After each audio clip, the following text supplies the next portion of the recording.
রাসূলুল্লাহ মেরাজে গিয়া 50 ওয়াক্ত নামাজ পড়াইলো। হায় রে সুয়ারের বাচ্চা রে। আর মোল্লার কমিটি পাচুক্ত ঘুমাখা দুটা দিয়া বাইরের কাম 50 ওয়াক্ত নামাজ হলে ঘুমাইবো কতক্ষণ? একটা মানুষ ঘুমন আগন পাতন গোসল করার 8 ঘন্টা, তো আর হইল কত? 16 ঘন্টা। 16 ঘন্টার মধ্যে এই 50 ওয়াক্ত হলে 13 মিনিট পর পর আযান দিতে হয়। তাই আমি রুগী দেখুন কেমনে আল্লাহু আকবার রক্ত কিন্তু মানে আজাদ দিল 13 মিনিট পর আমি রুগী দেখতেছি কি শেষ হয়ে গেছে। আল্লাহ আকবার নামাজ পড়াই। আচ্ছা নামাজ পড়াই থেকে আর রইল মাত্র 4 মিনিট। আপনি কি মুখটা ফরফর করে মাথা কি পড়ো আর কোন জলে আল্লাহ আকবার রাখেন আবার নামাজ পড়াই আবার গেলাম নামাজ আবার এলাম কোন দেহি কি সে কবর বসে করে এইদিকে শিক্ষিত করে বেঁধে নিয়ে যায়। আল্লাহ আকবার রাখেন বুঝলি। তা বাবা নামাজ পড়াইছি কান্দা কাটি কি হয়েছে? কয়টুকি বইলা গেছে গা ইন্নালিল্লাহি ওয়া ইন্না ইলাইহি আল্লাহু আকবার তুমি বলতে দিব না। কি নোংরামি, কি ভণ্ডামি। 13 মিনিট পর পর নামাজ আর বললারে সুবহানাল্লাহ কোটি জুতা দিয়ে বললারে। এই জন্য আমি কোনো সেমিনারে যাই জমের চেয়ে বেশি ডরায় বাংলাদেশের যে কোনো পীর যে কোনো মুরগি আনেন ফাইলাচিরা যেমন যে খাটা সে মুরগি ধরে না দরবারতে ক্যাক করে দেয় না পাট খেতে আর কুক করবার দেয় না এই ক্যাক আর কুক করে ফেলায় বই পড়লে বুঝেন না। আর 10টাও আছে কেয়ামতের সময় আদাত উঁচায় সূর্য থাকবো আরেক বোমটা আর এটম বোমটা ছাড়ছে 4000 সেলসিয়াস ছাড়ার সাথে সাথে 30,000 মানুষ বাতাসে উড়ে গেল ফুস করে আওয়াজ করে উড়ে গেল গা। আর 40 কোটি সেলসিয়াসের সূর্যটা আঘাত উঁচাতে আরে 1 লক্ষ মাইল দূরে আইলে পানি পানি করর লাগবো না ফুস করে উড়ে দিব। আর এটা আমরা বিশ্বাস করি হায় গইব যাবুগা পানি পানি পানি ওই বিশ্বাস করতে গেলি তো মাথা খেয়ে হারাইছি। হ্যাঁ তাহলে আমরা তো বিজ্ঞান ভিত্তিকে দিয়ে হয়। আর 1 লক্ষ মাইল দূরে যদি সূর্য থাকে ইয়ন্ডার আব্রাহাম ওগো প্রথম পিতা আব্রাহাম তোমার হাত ইসমাইলকে কুরবানি করার সময় থরথর করে কেঁপেছে। তোমার চোখে পট্টি বাঁধা ছিল। তারপরে একবার তুমি চিন্তা করছিলে ওগো আল্লাহ আমার ইসমাইল কুরবানি যদি না হইত। তোমার মনের আশা পূর্ণ রেখা ইসমাইলকে সরাইয়া দুব্বা কুরবানি হয়ে গেল।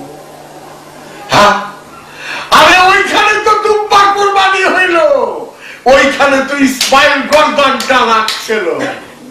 আর এইখানে সরকারে দো আলম মামুল কাসেম মুহাম্মদ মুস্তাফা সাল্লাল্লাহু আলাইহি ওয়াসাল্লামের কলিজার টুকরা হুসাইন মিন্নি ওয়া আনা মিনাল হুসাইন।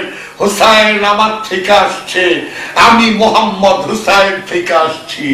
সেইখানে তো ইমাম হুসাইন কুরবানির জন্য গর্দান রাখেনি, ওইখানে তো গর্দান কাইটা গেছে গা।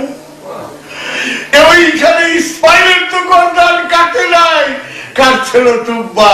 তাই ঈদুল আযহা খুশির দিন হয়। আর এইখানে সবচেয়ে বড় নবীর কলিজার টুকরা ইমাম হুসাইনের গলা তো রাখে নাই, ওখানে কেটে গেছিল। তো কাইটা গেলে দুঃখ হয় না আনন্দ হয়? দুঃখ হয়। আর এই 10ই মুহররমে আমরা মাতম করলে ওয়াহাবিরা কয় কি এর বালের মাতম করো। কত মিথ্যা হাদিস বানাইছে জানো তো না? কি এর মাতম করো জানো না? আদমের তওবা কবুল হয়েছে 10ই মুহররমের দিন, এটা জানো না? ইব্রাহিম নবী আগুনের কুণ্ডুর থেকে বাঁচছে এই 10ই মুহররম। পৃথিবীর মাদ্রাসা থেকে কোন অলি বের হয় না, কিন্তু বের হয় কি? বের হয় তালেবান বের হয়, জামাতুল মুজাহিদিন বের হয়, হুকমাতুল হুকমা বের হয়। খালি গরুর মতো ফাল পালে কেমনে জঙ্গিবাদ করবো। আরে সুয়ারের বাচ্চা জঙ্গি তুই যে জান দিতাছ এই রহমান আর বাংলা ভাইয়ের মতন নষ্ট চরিত্রের মানুষগুলোর দিকে তাকিয়ে যে তুই জীবনটা দিতেছ, একটা বার যদি চিন্তা করতি পৃথিবীতে মুসলমান দেশ কতটি আছে? 57টা মুসলমান দেশ আছে। বুকে হাত দিয়ে একটা দেশেও আল্লাহর আইন নাই। যে দেশে মহানবীর জন্ম সেই দেশেই মনার্কিজম, রাজতন্ত্র, বিসমিল্লাহ গলত, বিসমিল্লাহ গলত। আরে তুই যে আল্লাহর আইন কায়েম করার জন্য জান দিতেছ, তুই একটাবার ব্যাকগ্রাউন্ড ইতিহাসটা যদি জানতি, পৃথিবীর 57টা মুসলমান দেশের একটিতেও আল্লাহর আইন নাই। সুতরাং তোর জীবনটা তো ব্যর্থ। কতগুলো মানুষ পারলি, তুইও মরলি। এই আকাম কুকাম তোরা কইরা গেলি। মানুষকে রাসূলুল্লাহ পাক সাল্লাল্লাহু আলাইহি ওয়াসাল্লাম জীবনে কোনদিন প্রথম কাফেরের বিরুদ্ধে অস্ত্র ধারণ করেন। সবাই কাফেরেরা যুদ্ধ চাপিয়ে দিয়েছেন, উনি যুদ্ধ প্রতিহত করেছেন। দর্দি আজব শিকস্তা কর দি, ইমা ওয়া ফিদায়ে চশমে মস্তে কর দি। उम्र के बायात हदीस गुजश्ते रफ्तियों ने सारे बुत परस्ते कर दी। चश्मे मस्ते अजबे जुल्फे दरजे अजबे, माय परस्ती अजबे फितना तरजे अजबे। बाहर कतलम चुकशाद तेगे न हम सरबाए सुजूद, बना से आजबे मन बनाया से आजबे। वक्त बिस्मिल शुदनम चश्मे बरविश बाशस्त, मेहरबानम आजबे बंदन वजे आजबे। ताकि अबरू है तो सजदाए सरमी बसजूद, चश्मे बदूर की हस्तम बनिज़मी आजबे। हम दो दिल बल्बे तू जुल्फे वा पयमदार, गुफ्तगुए आजबे कामते नाजे आजबे। इल्तिजा कुन बदार हसरते खाजा, हरदम कार साजे आजबे बंदन वजे आजबे। गुल्ला जब हुस्न जमालो खातो खालो गेसु, सरो वक्त दे आजबे कामते नाजे आजबे। अरे महबूब इलाही निजामुद्दीन आउलिया, আপনার প্রধান খলিফা হযরত আমির খসরুর এই কালামের উসিলাতে আজ 9 মুহররমের দিন আমি সামান্য কিছু বক্তব্য পেশ করব। পেশ করার আগে আমি যে ওয়েতে যে বিষয়ের উপর আমি বলতে চেয়েছিলাম সেই বিষয়টা আমি ঘুরিয়ে দিলাম, কারণ আজ 9 মুহররমের দিন। উমাইয়া আব্বাসিয়াদের চক্রান্তে আজ মুহররম প্রায় পৃথিবী থেকেই হারিয়ে যাচ্ছে। কিছুটা ইরান ইরাকের মধ্যে আছে, করাচি লাহোর বাংলাদেশে সামান্য আছে, শুধু ওয়াহাবি আর খারেজিদের জন্য। এই মুহররম মাসেই ইমাম হুসাইনের সপরিবারে যে শাহাদাত বরণ করেছিলেন 10ই মুহররম, তার সবচেয়ে বেদনাদায়ক ঘটনা, যেখানে ইমাম হুসাইনের মাত্র কয়েকশো আর ইয়েজিদের দলে ছিল 33,000 সৈন্য। তাদের জেনারেল ছিলেন ইবনে জিয়াদ। সেই খুব লক্ষ্য করার বিষয়, ইমাম হুসাইনের বিরুদ্ধে কোন হিন্দু, কোন বৌদ্ধ, কোন জৈন, কোন কোন শিখ বা কোন পার্সি ধর্মের মানুষ অস্ত্র ধারণ করেননি আওলাদে রসুলের উপরে। আওলাদে রসুলের উপরে অস্ত্র ধারণ করেছিল যারা নামে মুসলমান ছিল। একটি কথা আজ আমার মনে আছে, মাওলার অভিষেক যেটা গাধীরে খুম বলে, বিদায় হজের প্রাক্কালে মহানবী গাধীরে খুমের মধ্যে 1,29,000 সাহাবীর সামনে একটা স্টেজের পালপিটে দাঁড়িয়ে উনি বলেছিলেন একটি কথা। আমি অনেক কথার মধ্যে একটি কথা বলে দিই। উনি 1,29,000 সাহাবীকে বলেছিলেন, জীবনে হে মুসলমান জাতি, তোমরা কখনো গোমরাহ হবে না, পথভ্রান্ত হবে না, দিশেহারা হবে না, যদি দুটো জিনিস শক্ত করে ধরে রাখতে পারো। দুটো জিনিস যদি শক্ত করে ধরে রাখতে পারো, কোন দিন পৃথিবীর কেহ তোমাদেরকে পরাভূত করতে পারবে না। সেই দুটো জিনিস কি? একটি হলো কিতাব আল্লাহি, আর একটা হলো ইত্রাতাহি। কিতাব আল্লাহি আল্লাহর কিতাব, আর ইত্রাতাহি নবীর বংশধর। হে আমার উম্মতেরা, আল্লাহর কিতাব এবং নবীর বংশধরকে তোমরা শক্ত করে ধরে রাখো, জীবনেও গোমরাহ হবে না। কত মূল্যবান কথাটি। বুকে হাত রেখে বলুন তো, মুয়াবিয়া কি নবীর বংশটি মানবে? ইয়াজিদ কি নবীর বংশ মানবে? মারওয়ান কি নবীর বংশ মানবে? আব্দুল মালিক কি নবীর বংশ মানবে? মনসুর কি নবীর বংশ মানবে? মামুন, হারুন রশিদ, মুতাওয়াক্কিল, মুতাসিম বিল্লাহ, মাইয়া বাসিয়ারা কি কখনো নবীর বংশকে ধরবে? যে নবীর বংশকে,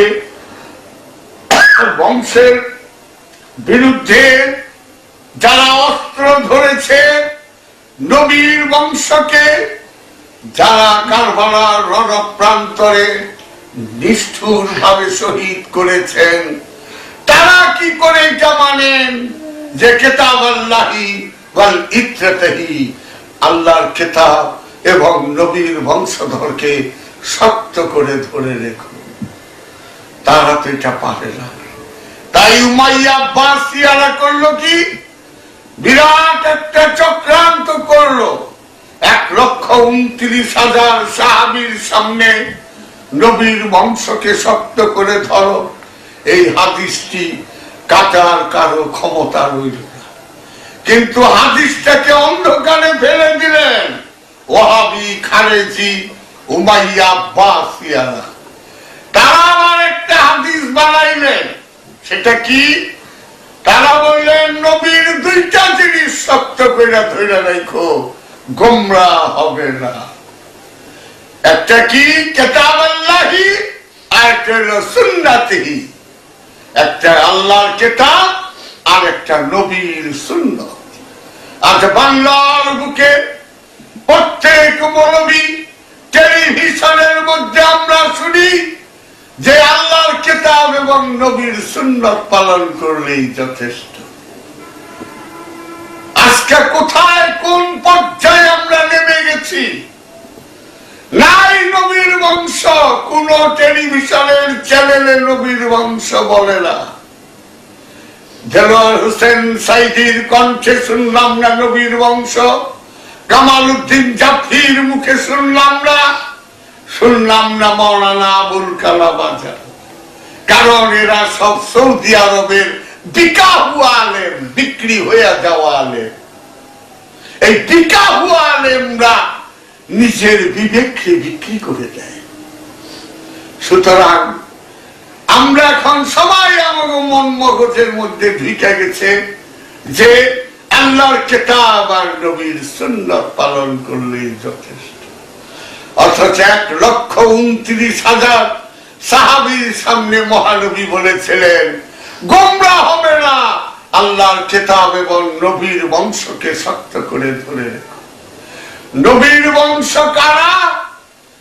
নবীর বংশ যারা নূরের সন্তান, রক্ত মাংসের সন্তানকে নবীর সন্তান বলে নবী স্বীকার করেন নাই, এবং আমরাও করি না। কেননা রক্ত মাংসের শরীরে যদি নবীর বংশ হতো, তাহলে নবীর আপন চাচা আবু লাহাব, নবীর আরেক চাচা আবু জাহেল, ফুফাতো ভাই উকবা, খালাতো ভাই সায়বা, এগুলি সব কাট্টা কাফের। সুতরাং আমরা কোনদিন নবীর রক্তের হয়েও আবু লাহাবকে কোনদিন বলবো না সৈয়দ আবু লাহাব, সৈয়দ আবু জাহেল, সৈয়দ উকবা, সৈয়দ সায়বা, জীবনেও বলবো না। যদিও ফ্লেশ এন্ড ব্লাড, রক্তের সম্পর্ক, এটা মহানবী দেখিয়ে গেলেন যে নূরের বংশ ওলিরা, এই ওলিদেরকে অস্বীকার করে গেল ওহাবিরা। ওহাবিরা অস্বীকার করে গেল নবীর বংশধর। নবীর বংশধর বড় পীর সাহেব, নবীর বংশধর খাজা গরিবে নওয়াজ, নবীর বংশধর বাহাউদ্দিন নকশবন্দি, নবীর বংশধর মুজাদ্দিদ আল ফিসানি সিরহিন্দ, নবীর বংশধর আহমদ রেফাই, নবীর বংশধর মহিউদ্দিন ইবনুল আরাবি, নবীর বংশধর হুজ্জাতুল ইসলাম ইমাম গাজ্জালি। অথচ দুঃখে বুক ফেটে যায় সৌদি আরব, কুয়েত, দুবাই, বাহরাইন, তারা হয়তো তোমরা জানো না, তাদের কাফের আকবর, শ্রেষ্ঠ কাফের, তারা 5 জনকে বলেন। তোমরা এটা জানো না, সবচেয়ে কাফের বড় বলেন বড় পীর সাহেব নাউজুবিল্লাহ মিন যালিক। দ্বিতীয় কাফের মহিউদ্দিন ইবনুল আরাবি, তৃতীয় কাফের মিশনের আহমদ রেফাই, চতুর্থ কাফের মৌলানা জালালউদ্দিন রুমি, পঞ্চম কাফের হুজ্জাতুল ইসলাম ইমাম গাজ্জালি।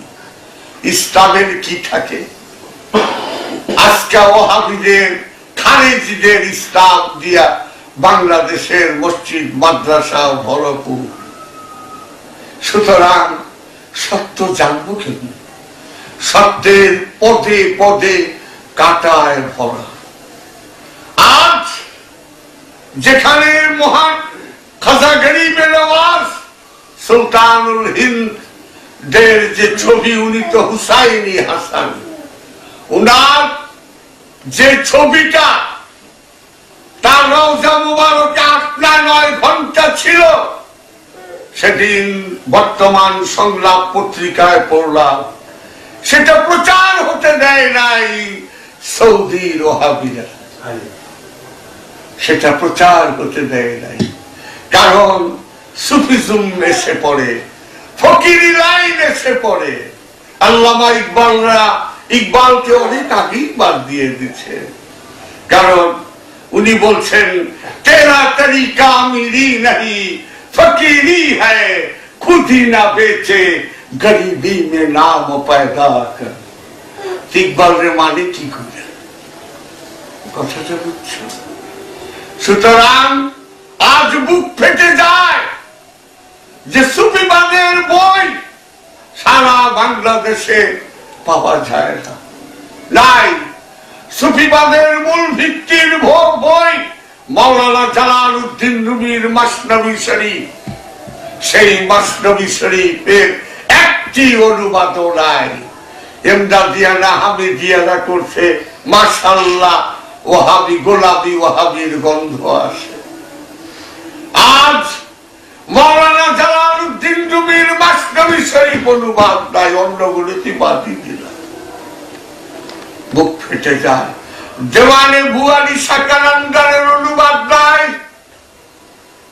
দেওয়ানে আমির খসরুর অনুবাদ নাই। এই তিনটি কিতাবের অনুবাদ থাকলে ওয়াহাবিদের 12টা বাইজা 13টা ঝিলা যেত। দোষ শুধু ওয়াহাবিদেরই না, দোষ আমাদের মতো পীর সাহেবদেরও।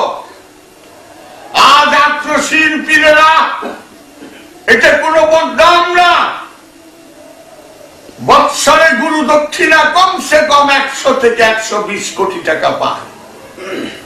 বাবা ভান্ডারীরা 100 কোটি টাকার উপরে পায়। বড়াইগুড়ি দরবার শরীফরা 20-25 কোটি টাকা পায়। সানাম ফকিররা 10-15 কোটি টাকা পায়। সুরেশ্বরীরা 2-2.5 কোটি টাকা পায়। এরকম বহু দরবার আছে। সবচেয়ে বেশি যে পায় আব্দুল লতিফ ফুলতলি, সিলেটের জকিগঞ্জের, উনি 2000 কোটি টাকা পায়। আর সব পীর গাউসুল আজম হয়ে বসে রয়েছে, একজনও একটা সুফিবাদের উপরে কারো বিশ্ববিখ্যাত উনির বই অনুবাদ করানো। কত বড় বড় মাওলানা গোয়াইরা হারিয়ে যাচ্ছে ধীরে ধীরে। করল এই ওয়াহাবিরা দ্য লরেন্স অফ অ্যারেবিয়া বইয়ে এর অনেক কিছু জানা যায়। সৌদি আরবে বৈশা মিটিং হয়েছিল যে কি করে পৃথিবী থেকে সুফিবাদের শিকড় সুদ্ধা উঠিয়ে ফেলানো যায়। তখন সৌদি একজন বুদ্ধিজীবী বলেছিলেন যে পৃথিবীর সমস্ত মাদ্রাসা থেকে যদি পার্সি ভাষাটা কেচি দিয়ে কেটে ফেলা যায়, বাদ দিয়ে দেওয়া যায়, সুফিবাদের মৃত্যু আপনিই হয়ে যাবে। কেননা সুফিবাদের সমস্ত বই পার্সি ভাষায় রচিত। সুতরাং পৃথিবীর সমস্ত মাদ্রাসা থেকে পার্সি ভাষা উঠিয়ে দেওয়া হোক, সুফিবাদ আপনিই মৃত্যু হবে।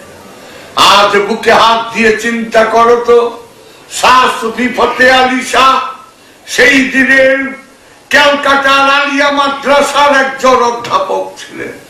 বাবা জান শরীফ শাশুরেশ্বরী বিরাট এক মুহাদ্দিস ছিলেন। ফুরফুরার আবু বকর সিদ্দিক বিরাট এক আলেম ছিলেন। পাবনার এনায়েতপুরীর পীর সাহেবের পীর শাহ ওয়াজেদ আলী শাহ বিরাট এক আলেম ছিলেন। আজ বুক ফেটে যায়। তাদের মাদ্রাসা থেকে আগে বিরাট বিরাট অলি বের হতো, বিরাট বিরাট অলি বের হতো মাদ্রাসা থেকে। এখন পার্সি ভাষা নাই, এখন আর মাদ্রাসা থেকে অলি বের হয় না। নিউটনের একটি সূত্র তোমাদের সবারই জানা আছে, every action has an exact and equal opposite reaction.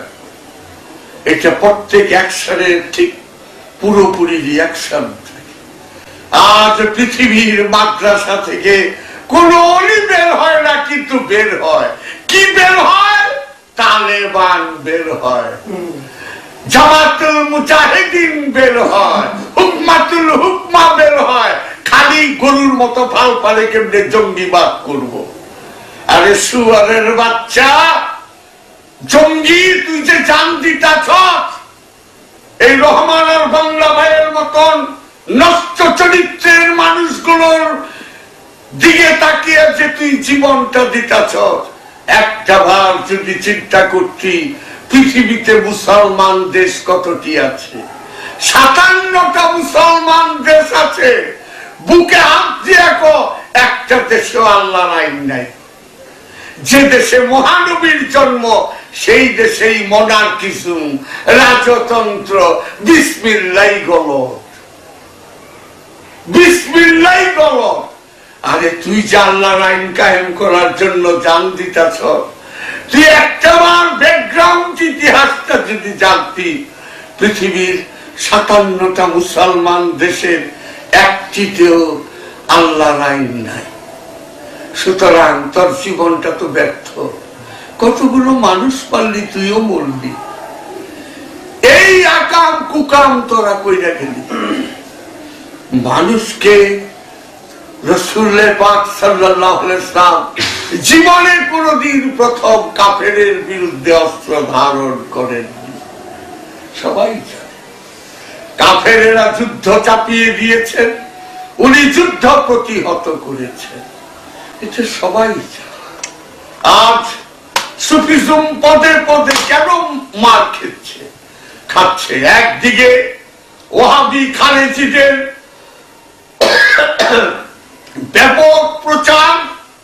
আজকে দেখেন কুয়েটিরা টাকা পাইলে ঘাট ঘাট মসজিদ বানিয়ে দেয়, মাদ্রাসা করে দেয়। কোন পীর সাহেব আজ পর্যন্ত একটা মাওলানা জালালউদ্দিন রুমির মাসনবী বের করলো। আজকে মহিউদ্দিন ইবনুল আরাবির ফতুহাতে মক্কির অনুবাদ করলো। শামসুদ তাবরিজের জওয়ানে শামসুদ তাবরিজ অনুবাদ করলো। ফরিদউদ্দিন আক্তারের মন্ত্রকর তৈর তাসকিরাতুল আউলিয়া অনুবাদ হলো। মুখ ফেটে যায়। আমাদেরও দোষ আছে। আমরা খালি কি বলবো, যে দরবারে যাই সব বিশ্ব দরবার, সুফি সম্রাট আর সব গাউসাল আছে, আর মানুষ আমরা ওই পথেরই। একটা কথা আছে, রাজাকা রানী মিলে ভূতের কপালে পেটনি মিলে, সুটকি কিনলে কেউ আলুর দোকানে যায় না, কারণ আলুর লগে সুটকি মিলে না, ওইটা বেগুনের সঙ্গে মিলে। সুতরাং আমরা যেরকম পিঠটা ওই রকম পাই, রুয়ান মান ফেরেশতা। আর যে কয়েকটা গরিব পীর আছে তারা কি প্রচার করবে? সারা বাংলাদেশে সুফিবাদের প্রচার করে মাত্র 2টি দরবার। ছোট্ট একটা শাহ সুফি সদরুদ্দিন আহমদ চিশতি জীবন দিয়ে প্রচার করতেছে, আর একটা আমি অধম ডাক্তার বাবা জাহাঙ্গীর বাইমাল সুরেশ। আবার 10টা ওয়াজের ক্যাসেট, অডিও এবং সিডি, এই 10টি ওয়াজের ক্যাসেট সুফিবাদ আত্মপরিচয়ের একমাত্র পথে প্রথম, দ্বিতীয়, তৃতীয়, চতুর্থ খণ্ড পড়ার পরে এমন কোন মানলাম নাই যে তার বুকে একটা কম্পন না আসবে। যার কম্পন না আসবে সেটা বুঝাবে। আবার আজও বলে আছে। আজকে চিন্তা করেন, ওয়াহাবিরা বলেন আমগো মহানবী এলমে গায়েব জানতেন না, নাউযুবিল্লাহ মিন যালিক। এই একটি কথার উপরে ভিত্তি করে তাসকন্দে খ্রিস্টান পাদ্রীরা ওয়াজ করার পরে প্রায় 40-50 হাজার মুসলমান খ্রিস্টান হয়ে গেল। এটা বায়তুল মুকাররমের কি বাড়িটা কোন মাওলানা, উনারই একটা ক্যাসেটে পাবেন। ইন্দোনেশিয়ার জাভাতে ওয়াজ করলো এই খ্রিস্টানরা, সেখানে 30-40 হাজার মুসলমান খ্রিস্টান হয়ে। তারা কি সুন্দর দলিল দেয়, আজ বুক ফেটে যায়। সূরা আল ইমরানে বলতেছে কোরআন, ওয়া উবরিউল আকমাহ ওয়াল আবরাসা ওয়া উহিল মাউতা বিইজনিল্লাহ। যীশু খ্রিস্ট কুষ্ঠরোগীকে সারিয়ে দিয়েছেন, জন্মান্ধকে চক্ষু দিয়েছেন, এবং মৃতকে আল্লাহর হুকুমে জীবিত হও বললে হয়ে গেছে। ওয়া উনাবিকুম বিমা তাকুলুনা ওয়া তাদাখিলুনা ফিল বায়ুতিকুম। যিশু বলতেছেন, ঈসা আলাইহিস সালাতু সালাম বলতেছেন, খ্রিস্টানরা যিশু বলেন যে আমি তোমরা কে কি দিয়া কি খেয়ে আসছো আমি বলে দিতে পারো।